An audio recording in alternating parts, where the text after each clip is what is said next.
अस्सलाम वालेकुम रहमतुल्लाहि व बरकातहू। आज हम जमात अव्वल की हुर्फ तहजी को वाव के साथ कैसे अदा करते हैं, उसकी आवाज़ और उनके लफ्ज़ों की मश्क करेंगे। अब हुर्फ तहजी को पिछली मश्क में हमने अलिफ लगाया था, अब इसमें वाव लगाकर लफ्ज़ बनाएंगे।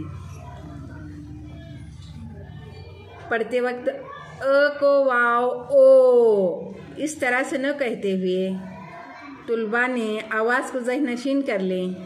ओ। ब को वाव बो, होठ आगे की तरफ आते हैं और हम अदा करेंगे सिर्फ बो। लफ्ज़ पहचानेंगे प से बना पो। टो, सो, जो, चो, हो, खो, दो, जो, रो, ड़ो, जो, झो, सो, शो, सो, जो, टो,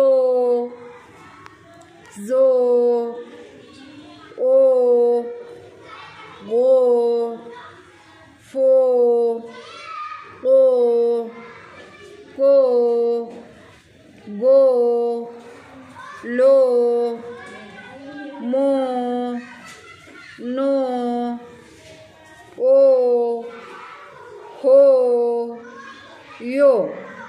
इस तरह से हर हुर्फ तहजी को वाव लगाकर हमने लफ्ज़ बनाए। उसे ब को वाव बो, प को वाव पो, त को वाव तो, इस तरह से न कहते हुए हम हुर्फ को पहचानेंगे और सीधे आवाज़ निकालेंगे, जैसे ओ, बो, पो, टो, सो, जो, चो, हो, खो,